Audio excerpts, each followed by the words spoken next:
Captain Jun Kim stood at the viewport of the Earth diplomatic vessel Harmony watching the stars. His uniform was perfect, as always. Not a wrinkle could be seen on the blue and gold fabric. His face showed nothing, but inside, his anger was growing. "Captain, the Vertaxian ship is requesting permission to board for inspection." Again, Commander Su Park's voice was calm, but Jun could hear her frustration. This was the third random inspection this month. The Vertaxians, with their blue-gray skin and 4 eyes, always found a reason to delay human ships. "Grant permission, Commander. And please, smile when they come aboard." Jun turned from the viewport, his face now wearing the pleasant mask he had perfected over 15 years in the Earth diplomatic corps. Su nodded, but Jun saw her hands curl into fists before she relaxed them. Like him, she was tired of pretending. "I'll also record this inspection, like all the others," she said quietly. The Vertaxian inspection team came aboard 30 minutes later. Their leader, Inspector Grath, didn't bother with greetings. "We received reports that this vessel might be carrying unauthorized technology," Grath said. His upper eyes narrowed while his lower eyes scanned the docking bay. "The Galactic Union has rules about technology sharing, Captain Kim." Jun bowed slightly, the perfect image of respect. "Of course, Inspector. My ship and crew are at your service. Though I must note this is our third inspection in 1 month." Grath made a sound that might have been a laugh. Perhaps if humans were more trustworthy, inspections would be less necessary. Su Park stiffened beside Jun, but remained silent. This, too, was part of the act they had performed for years. Humans were the newcomers, the younger siblings of the galaxy. They must be patient, respectful, and grateful for being allowed in the Galactic Union at all. The inspection lasted 4 hours. The Vertaxians opened panels, scanned cargo, and questioned crew members. They found nothing because there was nothing to find. At least, nothing they could recognize. After they left, Jun and Su went to Jun's office where they could speak freely. "I've added today's inspection to the database," Su said, tapping on her tablet. "That makes 47 random inspections of human diplomatic vessels this year. No other species has faced more than 12. Jun sighed and sat heavily in his chair. "The Council still wants us to be patient, build trust, show we're civilized. We've been doing that for 20 years, Su said. She placed her tablet on Jun's desk, showing a chart of increasing incidents against human ships and colonies. "And look where it's gotten us." Jun knew she was right. Despite humanity's achievements since first contact, the older species of the galaxy still treated humans as inferior. The Vertaxians were the worst, using their position as one of the founding members of the Galactic Union to make life difficult for humans whenever possible. "We have new orders," Jun said, changing the subject. "We're to attend the Union Council meeting next week on Proxima Station. Ambassador Tali will be making a speech about human Vertaxian cooperation." Sue's expression showed what she thought of that idea. "More of the same," she said. "Smile and bow while they take advantage of us." "It's the diplomatic way," Jun replied, though his heart wasn't in it anymore. 3 days later, as the Harmony approached Proxima Centauri, they received an emergency transmission. "This is Proxima Mining Colony 3. We are under attack. Repeat, we are under attack." Jun ordered immediate course change to the colony. When they arrived, the attack was over. 3 human ships had been destroyed, and the mining facility was heavily damaged. Over 30 people were dead, and more were injured. Colony Director Min Kang met them at the landing pad. His face was dirty, and one arm was in a makeshift sling. "They called themselves pirates," Min said as he led them through the damaged colony. "But their ships used Vertaxian cloaking technology.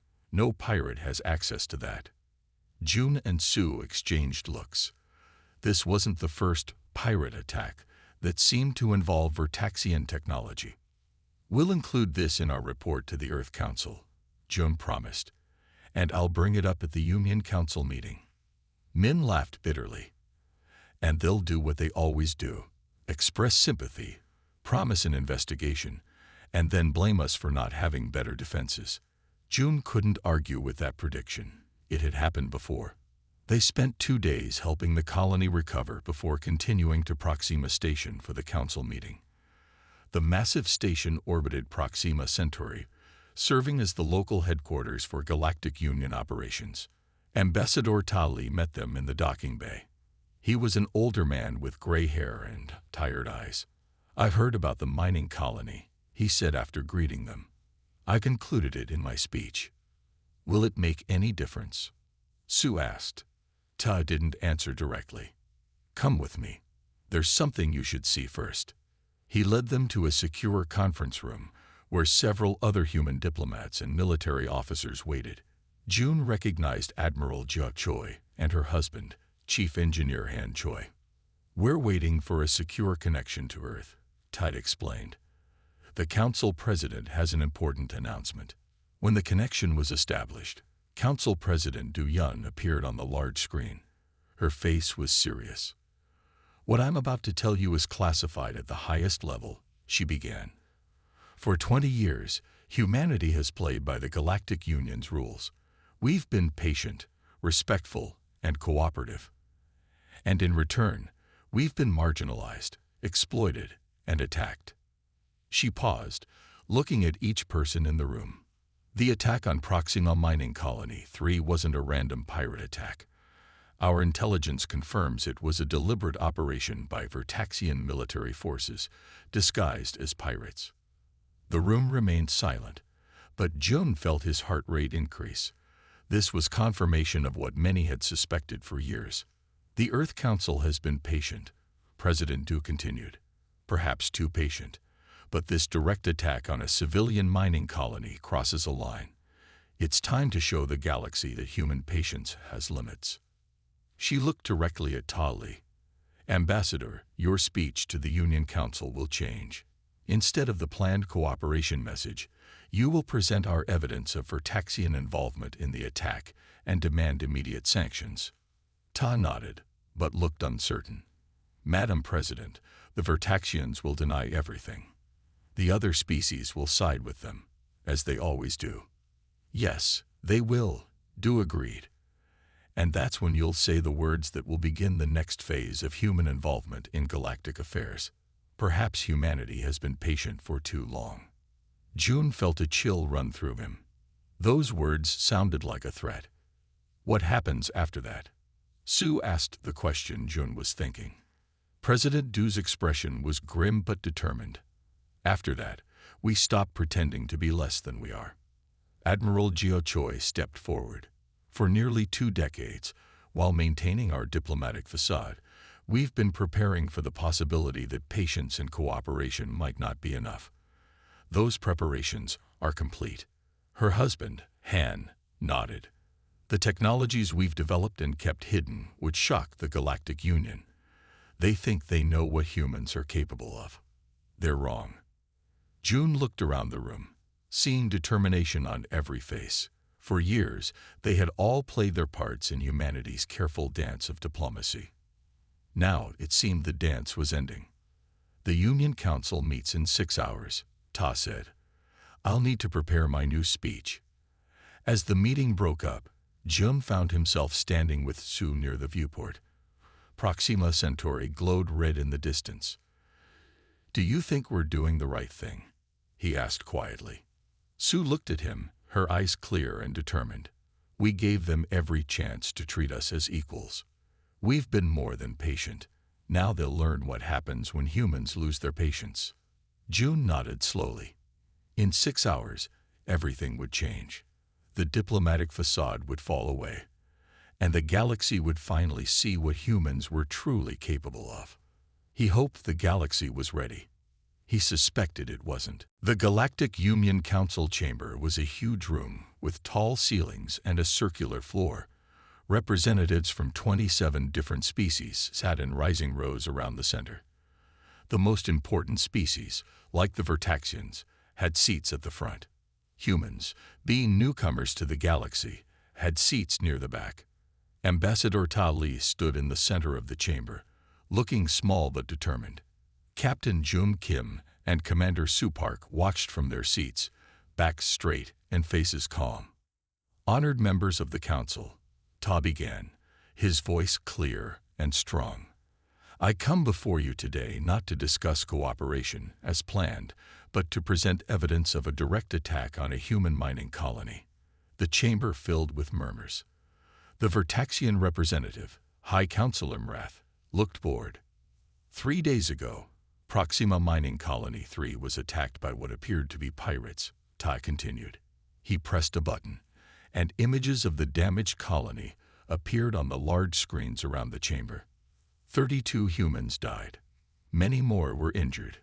Regrettable, said Mrath, not sounding regretful at all. But pirates are a problem for all species. Perhaps humans should invest more in defense systems. Ta smiled, but there was no warmth in it. We have proof that these pirates used Vertaxian military cloaking technology. Now the chamber grew truly noisy. The Vertaxian representative stood up, his 4 eyes blinking rapidly. This is an outrageous accusation. Pirates steal technology. They could have stolen Vertaxian cloaking devices. Except, Ta said calmly, that the energy signature matches the newest Vertaxian military design. A design that hasn't been released outside military use. A design that couldn't be stolen because it's supposed to be a secret. He played a recording showing the energy readings from the attack. Then he showed a classified Vertaxian military document describing the same energy pattern. Where did you get that document? Mrath demanded, his blue-gray skin turning darker with anger. Ta didn't answer the question. Instead, he looked around the chamber. For 20 years, humans have followed every rule of the Galactic Union. We have shared our technology as required. We have accepted unfair trade terms. We have smiled while being treated as lesser beings. We have been patient. He paused, looking directly at the Vertaxian representative. Perhaps humanity has been patient for too long. The words hung in the air. June saw several council members shift uncomfortably in their seats. Is that a threat, Ambassador? Asked Mrath. No, said Ta. It is a statement of fact. Humanity's patience has ended. We demand an official investigation into Vertaxian involvement in the attack on our colony. We demand compensation for the families of those killed. And we demand equal treatment in the Galactic Union from this day forward. Mrath laughed. And if we refuse, what will humans do? Your ships are inferior. Your weapons are basic. You have no leverage. Ta smiled again, and this time it reached his eyes. You might be surprised, Counselor. He turned and walked out of the chamber, leaving stunned silence behind him. As they left the council building, Ta received a message on his secure device. It's time, he told Jun and Su. Protocol enough has been activated. They hurried to a waiting transport ship. Once inside, Admiral Jia Choi greeted them. The Earth fleet is in position, she said as the ship lifted off. 20 minutes until synchronized action. What exactly is protocol enough? Jun asked. Despite his high rank, he had never been told the details. Jia's eyes sparkled with something like excitement. It's what happens when humans stop hiding their true capabilities. The transport took them to a large Earth diplomatic vessel called the Revelation *. Unlike the Harmony *, this ship was almost twice as big. Once aboard, they were led to a command center unlike any Jun had seen on a diplomatic ship. Chief Engineer Han Choi was waiting for them, standing before a large control panel. Welcome to what the Vertaxians think is a standard diplomatic vessel, he said with a smile. He pressed a series of buttons, and the walls of the command center changed. Hidden panels opened, revealing advanced weapons systems and control stations. For 15 years, we've been building ships that appear normal from the outside, Han explained. But inside, they contain technology we developed in secret. Su looked around in amazement. How did we hide all this from the Union inspections?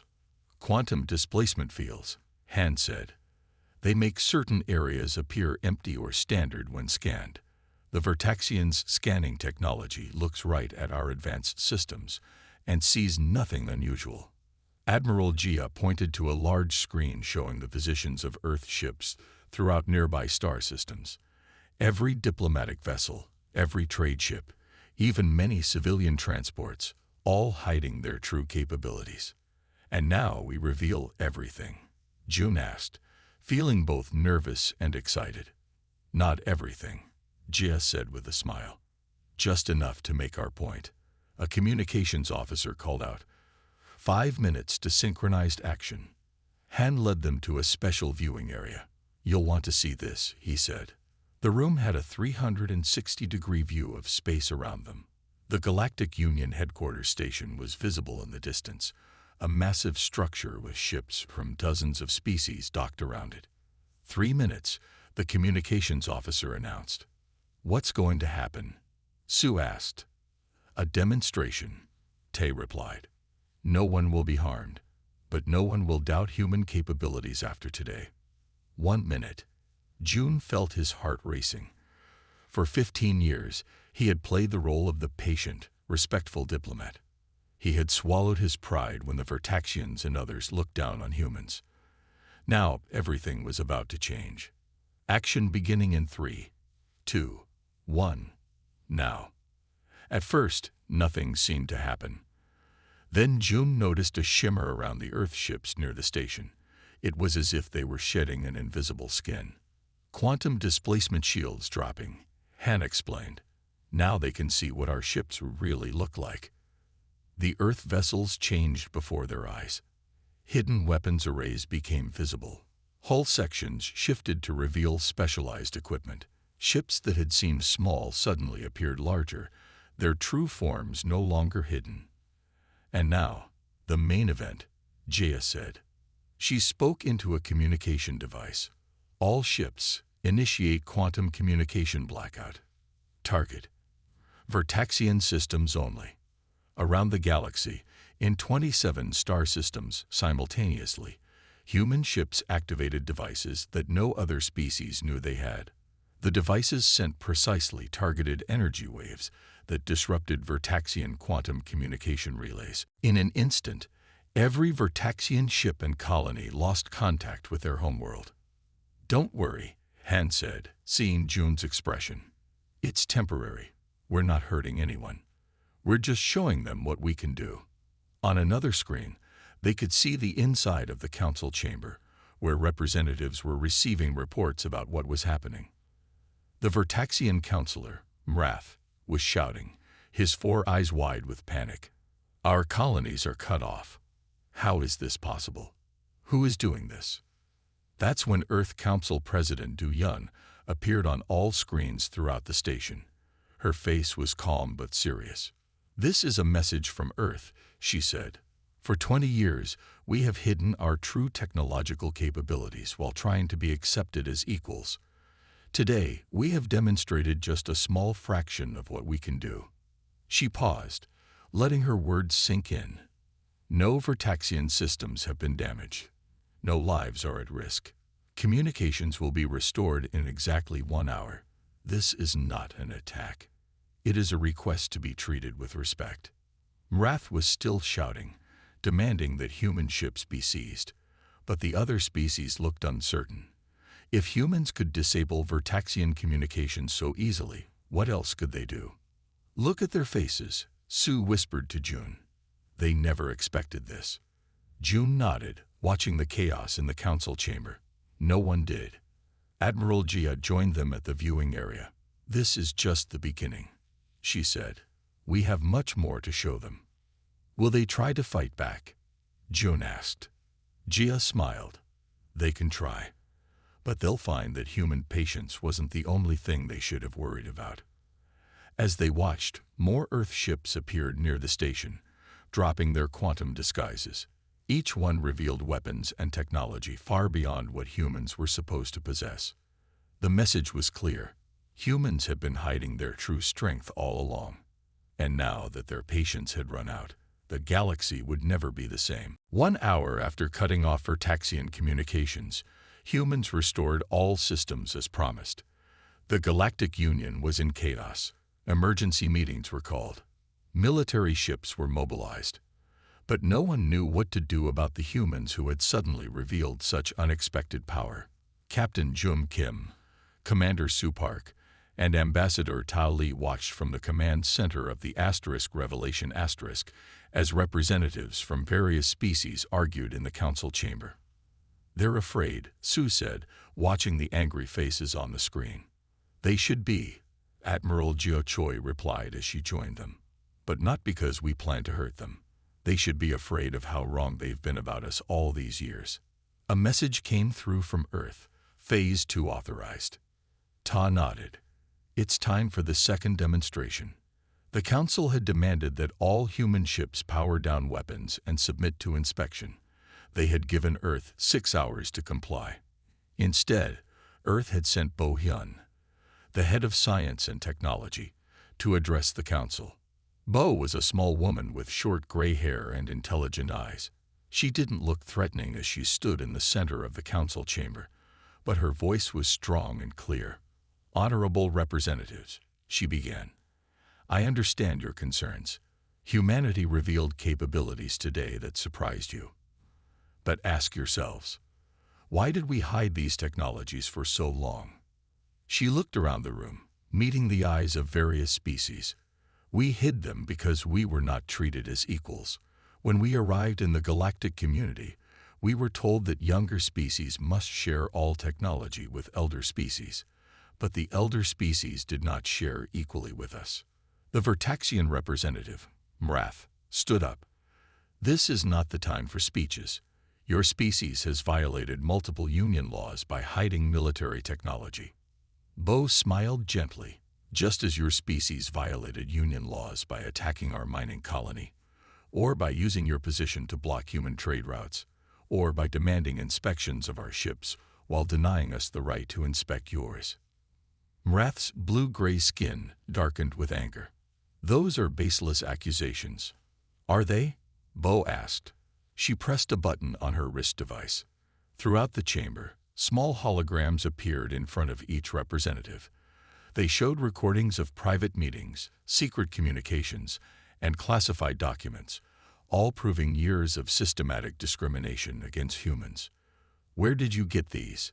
gasped a representative from the Trellic species. "Humans have developed quantum observation technology," Bo explained. "We can record events at a distance without detection. We've been documenting everything for 15 years."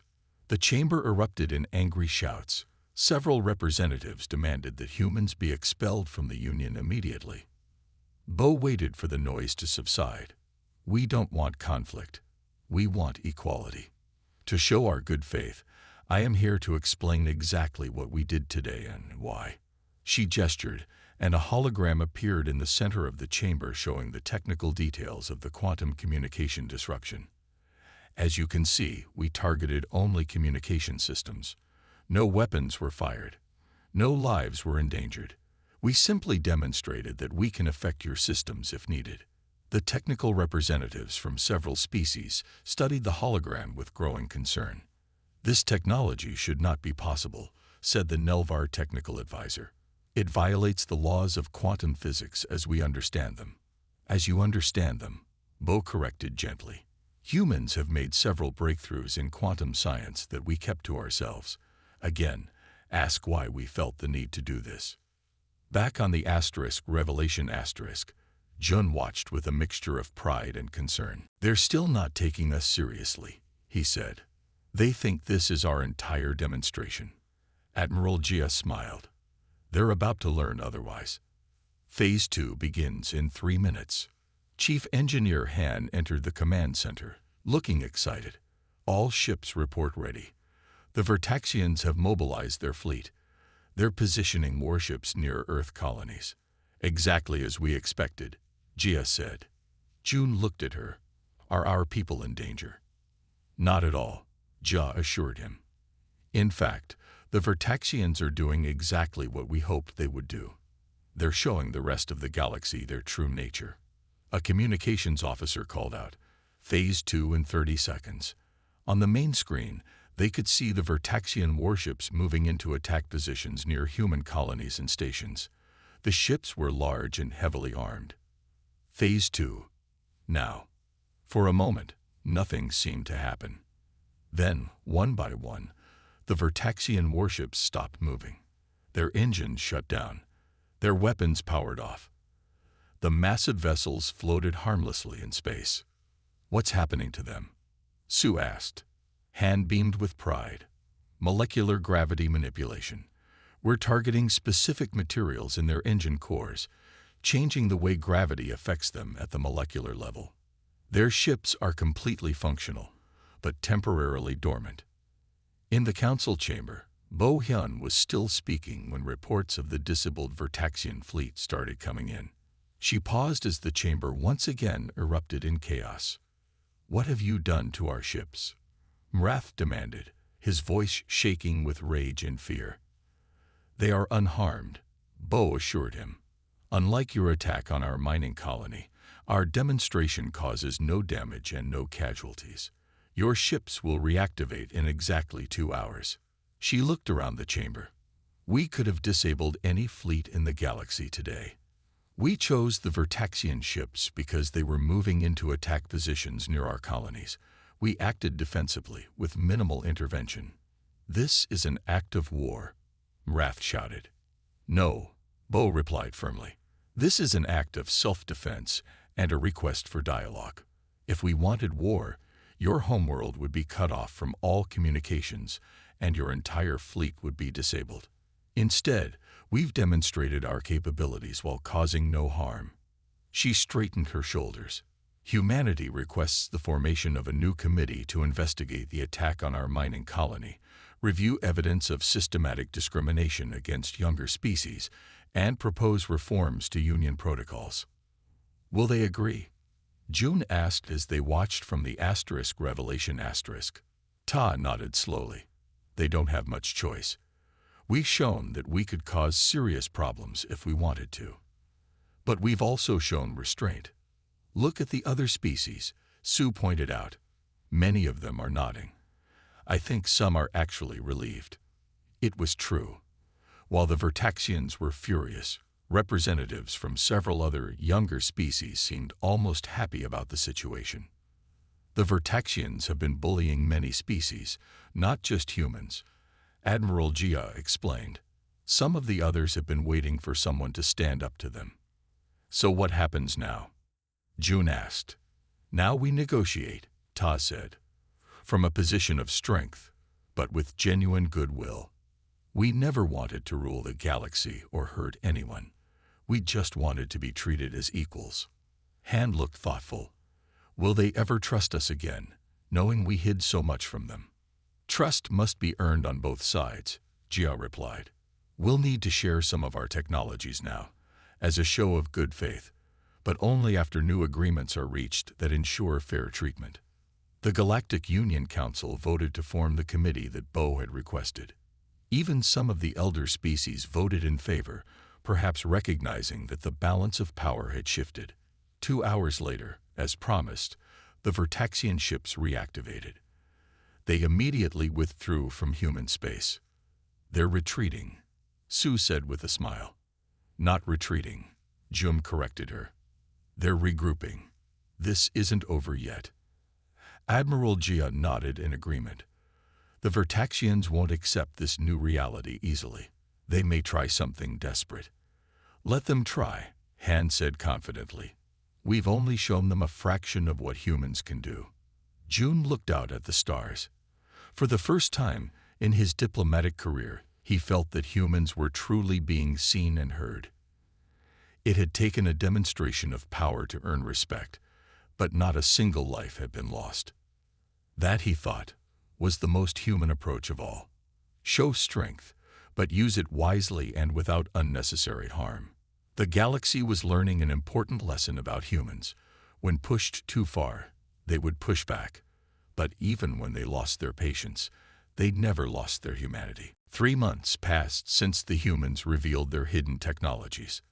The galaxy had changed in ways few could have predicted. Captain Jum Kim, now Admiral Kim, sat in a large meeting room on the rebuilt Proxima station. Across from him sat Delegate Kor, who had replaced Mrath as the Vertaxian representative. The Vertaxians had not taken their loss of status well, but they were slowly adjusting to the new reality. The technology exchange program seems to be working, Kor said, reviewing the documents on the table. His 4 eyes blinked in sequence, a sign of cautious approval. Though I still don't understand why your people held back so much for so long. June smiled politely. If someone treated you as inferior from the moment you met them, would you show them all your strengths? Kor's skin darkened slightly, but he nodded. A fair point. Still, the level of technological advancement you concealed is concerning. We revealed our technologies when we needed to, not to harm but to protect, Jun replied. And now we're sharing them under fair agreements. This was true. The new Galactic Technology Exchange Program ensured that all species, young and old, shared advances equally. No longer could elder species demand technologies while giving little in return. Sue Park, now a captain with her own ship, entered the room with several data tablets. The reports from Earth colonies are all positive. Trade has increased by 60% since the new agreements were signed. Kor looked uncomfortable but resigned. The same is true for Vertaxian worlds. As much as some hate to admit it, the new system seems more efficient. June knew this was difficult for the Vertaxians to accept. For centuries, they had been among the most powerful species in the galaxy. Now they were simply equals among many. Later that day, Jun visited the science labs, where engineer Min Song was working with a mixed team of human and alien scientists. Min had helped develop the quantum displacement shields that had kept human technologies hidden for so long. How is the collaboration going? Jun asked as he watched Min working alongside a Vertaxian engineer. Min smiled. Better than expected. Once they got over their shock at our advances, many of the alien scientists became genuinely curious. They asked good questions. The Vertaxian engineer nodded. Your approach to quantum physics is unusual. You make intuitive leaps where we would follow established formulas. Humans were forced to think differently, Min explained. When we joined the galactic community, we had to catch up quickly. We couldn't follow the same paths of discovery that took other species thousands of years. Necessity drives innovation, the Vertaxian admitted. Perhaps being treated as lesser beings actually helped you advance faster. Min laughed. I wouldn't go that far, but it did make us more determined. June watched them work together with a sense of satisfaction. This was what humans had wanted all along, not domination, but cooperation as equals. That evening, June attended a formal dinner celebrating the 3-month anniversary of what was now called the Revelation. Representatives from all 27 species were present, including Bo Hyun, who had become a respected figure in the Union after her calm handling of the crisis. Admiral Kim. Bo greeted him with a small bow. Have you seen the latest Union survey? June shook his head. Confidence in Union leadership has increased by 40%. Bo told him. Many species, not just humans, feel the system is more fair now. And the Vertaxians? June asked quietly. Bo's expression grew serious, still adjusting. Their military leaders wanted to launch a full attack on Earth after our demonstration. Thankfully, their civilian government realized that would be suicidal. A loud voice interrupted their conversation. Is it true that humans could have disabled our weapons permanently? They turned to see a Nelvar diplomat, his antenna twitching with curiosity. Several other aliens had gathered, clearly interested in the answer. Bo hesitated, then nodded. Our molecular gravity manipulation could have been used more aggressively, yes, but that was never our intention. Then why develop such technologies? Asked a Trellix representative. For the same reason you develop medicines before you get sick, Bo explained. We hoped never to need them, but we prepared for the possibility. The Nelvar moved closer. There are rumors that humans have other technologies you haven't revealed yet. June and Bo exchanged glances but said nothing. The truth was that humans had indeed kept some advances secret, even after the revelation. Not as weapons, but as insurance. The point isn't what technologies exist, June said carefully. The point is how we choose to use them. Later that night, June stood at the viewport of his quarters, looking out at the stars. Sue joined him, bringing 2 cups of tea. "Credits for your thoughts," she said, handing him a cup. June smiled. "I was thinking about how quickly things have changed. 3 months ago, we were still pretending to be less than we are. And now we're helping lead the union." Sue agreed. "The Reform Committee has accepted most of our proposals. Not everyone is happy about it," Jun reminded her. "I've heard reports of some Vertaxian factions building up forces in secret." Sue sipped her tea. "Let them try something. We still have a few surprises left." "I hope we don't need them," Jun said. "I'd rather build than fight." "Speaking of building," Sue said, "have you seen the new joint human-alien colony plans? 6 species working together to settle the Rigel system." June nodded. "Earth approved the proposal yesterday. Construction begins next month." They stood in comfortable silence for a while, watching distant ships move across the starfield. "Do you ever wonder what would have happened if we had revealed our technologies from the beginning?" Sue asked. June considered the question. "I think we needed time to understand the galaxy better, to learn which species could be trusted and which couldn't, and to perfect our technologies without interference," Sue added. "That too," June agreed. "But most importantly, we needed to try patience first, to show that we genuinely wanted peace and cooperation, even though it meant enduring years of disrespect," Sue said. June nodded. "Especially because of that. Now no one can say we didn't try the diplomatic approach first." The next morning, Jun met with Ambassador Ta Li, who was preparing to return to Earth after years of serving as humanity's main representative to the Union. "The Council has officially cleared humans of all charges of technology concealment," Ta told him. "The new rules recognize that the old sharing requirements were unfair." "That's good news," Jun said, "though I suspect some species will hold a grudge for a long time." Ta smiled. "Without doubt. But they respect us now, which is progress.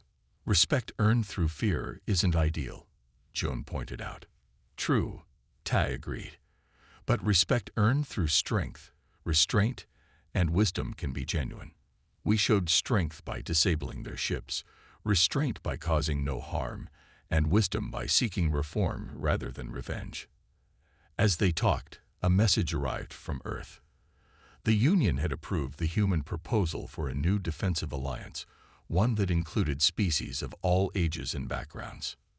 "This is what we worked for all those years," Ta said, reading the message with satisfaction. "Not dominance, but partnership."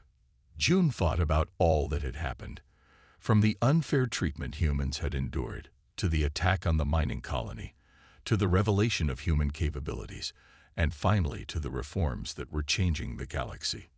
The path had not been easy. Patience had been tested to its limits. But in the end, humans had shown the galaxy an important truth. Their patience was not weakness, but a choice. And when that choice was no longer the right one, humans could act with decisive power. As June prepared for a new day of meetings and negotiations, he felt proud of what humanity had accomplished. They had earned their place in the stars not just through advanced technology, but through the balance of patience and action, strength and restraint. The galaxy had learned an important lesson. When humans lose their patience, no species can handle the trouble. But more importantly, when humans gain respect, everyone benefits from their friendship.